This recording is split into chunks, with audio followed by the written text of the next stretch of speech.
परमजीत सिंह जी हैं, कैथल जिला और चीका बॉर्डर भी है ना, पटियाला और बॉर्डर से आए हैं। आप बॉर्डर तोड़ने हरियाणा वाली साइड से गए थे? सभी किसान गए थे हम जी। हाँ जी, हरियाणा वालों ने तोड़ा जी, क्योंकि हरियाणा का मुख्यमंत्री कहता था कि हरियाणा वाले चुप बैठे हैं और ये जो पंजाब वाले हैं ये खालिस्तानी हैं, ये आतंकवादी हैं, ये मतलब इन्हों को दिक्कत है।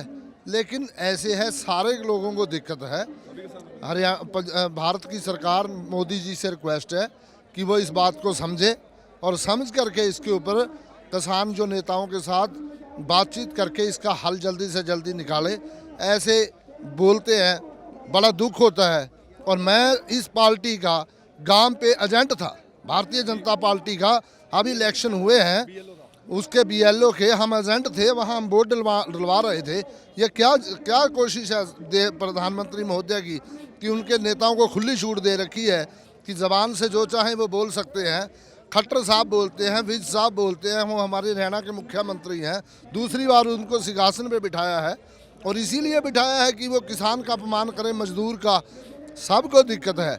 ये आज किसान प्रोटेस्ट कर रहा है, कल को जिस दिन ये कानून बिल पास हो गया, इसका रिजल्ट आएगा तो सारा देश प्रोटेस्ट करेगा। इसका मजदूर जो है, जो खाने वाला है, वो भी प्रोटेस्ट करेगा। तो किसी के हक में है ही नहीं।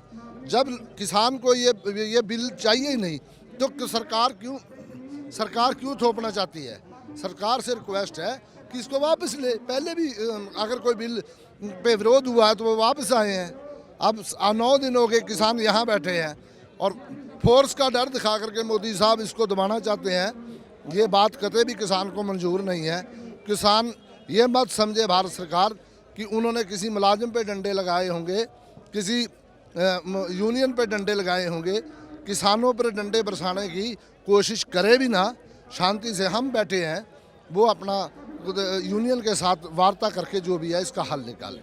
आप पार्टी के एजेंट थे जो चुनाव हुआ था, तो अब आपकी पार्टी में मानता हूँ आप कार्यकर्ता हैं उस पार्टी के? अब नहीं रहे। हाँ, अब नहीं रहे। हमने जिस दिन ये बिल पास हुआ और किसानों के विरोध, उसी दिन इसको छोड़ दिया।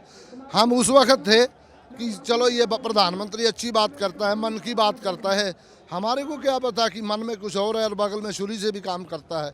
हमारे को ये मालूम नहीं था कि जो ये कर रहा है ये ठीक ही करता होगा। लेकिन आज पता चला, इसलिए सामने आपके सामने। आपका भरोसा टूट गया? बिल्कुल। अच्छा, एक चीज़ और बताइए मुझे, खट्टर साहब की ऐसी कौन सी बात थी जो आपको बुरी लगी है इतने दिनों में जो उन्होंने बोली है? खट्टर साहब कहते थे हरियाणा का प्रोटेस्ट ही नहीं है, आंदोलन हरियाणा। इधर आ जाते हैं साथ में ना, पीछे दिख जाए। पीछे हम जाएंगे नहीं, पीछे शायद लोग काम कर रहे हैं कोई। खट्टर साहब कहते थे हरियाणा का आंदोलन ही नहीं है, हरियाणा का किसान चुप बैठा है। आप देखो आइडेंटिटी कार्ड से देखो कि ये पाकिस्तानी है या हरियाणा से है। सारे बॉर्डर हरियाणा वालों ने खुलवाए हैं कि भाई इनको जाने दीजिए, मांगने जा रहे हैं। तो ये हमारे भाई हैं। कभी वो पानी का मुद्दा छेड़ते हैं, ये तो आपसी मुद्दे हैं, चलते रहते हैं। लेकिन किसान के साथ अन्याय नहीं होना चाहिए।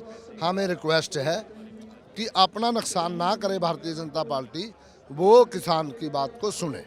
अगर किसान की बात सुन ले तो दोबारा ज्वाइन करेंगे? नहीं, आप वो सोचेंगे, विचार करेंगे।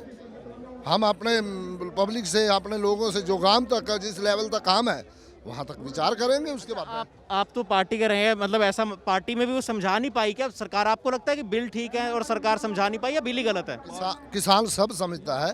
किसान के बच्चे पढ़े लिखे हैं, मेरी लड़की ग्रेजुएट है, उसको एक बात का पता है। और वो अभी 21-22 साल की है, वो बिल्कुल जानती है कि इस बिल में क्या कमियां हैं। किसान का सब परिवार जानता है ये बिल किसी तरीके से, अगर कल को हमारे पहले प्राइवेट खरीदेगा, वो कहेगा कि मैं दाम ये लगाता हूँ, यूपी के अंदर 1300 रुपये में धान बिकता है। सरकार को चाहिए कि ये एक देशद्रोह का मामला है कि मैक्सिमम प्राइस के ऊपर जो एजेंसी खरीद नहीं करती, तो ये देशद्रोह की धारा लगा कि उस पर ये कानून में ऐड होना चाहिए। आप मांग करते हैं भी जो कानूनन खरीद नहीं करती उस पर देशद्रोह का मामला लगा दिया जाए? नहीं, वो तो देशद्रोह ही है। अगर देश के किसान के साथ हेरा फेरी है तो देशद्रोह ही है। आप भी तो समझते होंगे सर। अच्छा, ये बताइए, सरकार ने आपने भी थोड़ी देर पहले बात की कि इसेंशियल कम्युनिटी की, प्याज की बात की, आलू की बात की, आपने कहा मैंने बड़ा सस्ते में बेचा और खरीद में महंगे पे रहा हूँ, क्या कहानी क्या थी? हमने, और ये मेरा भाई है परमिंदर सिंह जी, हमने 5 एकड़ प्याज लगाया था। ये 5 एकड़ प्याज लगाया था और 5 एकड़ प्याज हमने 8 रुपए किलो और 9 रुपए किलो के हिसाब से बेचा था। हमने 3 महीने उसको घर रखा, रखने के बाद उसमें से चौथा हिस्सा प्याज गल गया, सड़ गया, उसके बाद भी हमारे को रेट नहीं मिला। जब हमारे से चला गया तो ये देखिए आप रेट कहाँ पहुँचे हुए हैं, कौन इसको डील करता है, कौन इसको हाईजैक कर रहा है, ये सरकार की ही मिली भगत है। ऐसा ना करे, देश के लोगों ने खाना भी है, इसको किसान ने उत्पादन करना है। आपकी नाराजगी है इस बात पे? हाँ जी, पूरी नाराजगी है। बिल्कुल नाराजगी है। अपने कंट्रोल में सरकार को तभी रेट सुरक्षित होगा अगर सरकार अपने कंट्रोल में लेगी, वाजिब दाम किसान को दे और वाजिब दाम पे खाने वाले को दे। ये ना हो किसान से तो सस्ता खरीदा जाए और जिसको खाने वाला है उसकी जेब सारी खाली कर दी जाए, तो ये दिक्कत खड़ी हो जाएगी। इस तरह से देश नहीं चलता, ना देश सुपर पावर बन पाएगा। अच्छा, अमित शाह ने शुरुआत की, अमित शाह ने वो आए, उन्होंने किसान कुछ नेताओं से बात भी की थी फ़ोन पर, पर्सनली भी, फिर मीटिंग के लिए बुलाया भी। अब वो खुद मीटिंग में नहीं आते हैं, उनकी जगह पे नरेंद्र सिंह तोमर आते हैं, पीयूष गोयल होते हैं वहाँ पे मीटिंग में। आपको लगता है कि उस मीटिंग से कुछ होने वाला, मतलब उससे कुछ नतीजा निकल सकता है? देखिए, हमको बिल्कुल उम्मीद है कि जब तक अमित शाह, राजनाथ सिंह, प्राइम मिनिस्टर और जो इनके अध्यक्ष हैं, ये नहीं बैठते, कोई हल नहीं होगा। ये तो बेचारे पढ़ा करके भेज दिए जाते हैं और किसानों को अपनी कहानी सुनाने आ जाते हैं, उसके बगैर कुछ नहीं। कल को जो मीटिंग होएगी उस वक्त भी कोई हल नहीं निकलेगा। हल तभी निकलेगा जब इन चारों मंत्रियों जी का, प्रधानमंत्री जी का, गृह मंत्री जी का, रक्षा मंत्री जी इंटरेस्ट लेंगे, तब हल निकलेगा। अच्छा, वो आएंगे तब कोई नतीजा निकल सकता।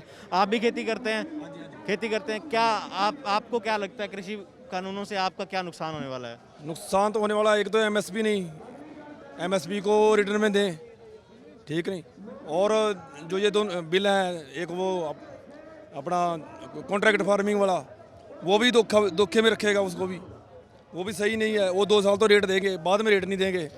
आप भी कैथल से आए हैं? हाँ जी, कैथल से आए हैं, हम सभी कैथल से आए हैं। हाँ जी, ये मेरे भाई हैं, ये भी कैथल से आए हैं सब।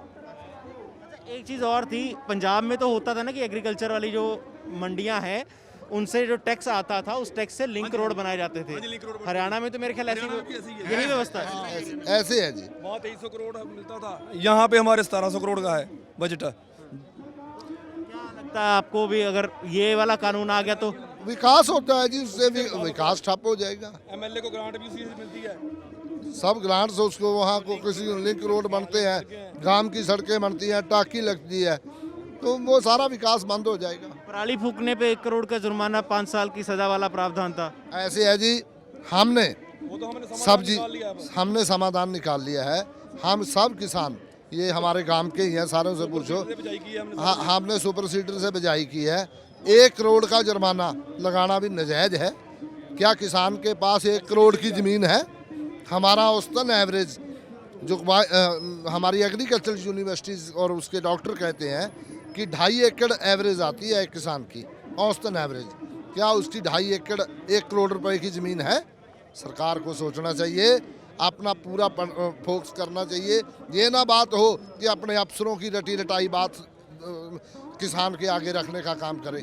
आप समझे, सरकार समझे। ठीक है, तो मोटे तौर पे आपको लगता है बातचीत जब तक प्रधानमंत्री खुद इंटरेस्ट नहीं लेंगे, home minister Amit Shah interest नहीं लेंगे, राजनाथ सिंह नहीं आएंगे, तब तक इसका कोई समाधान लगता नहीं है। परमजीत सिंह भारतीय जनता पार्टी के कार्यकर्ता थे इसलिए क्योंकि इन्होंने कहा है कि जिस दिन से कृषि कानून आ गए हमने छोड़ दिया, मन बना लिया कि अब पार्टी को छोड़ देंगे।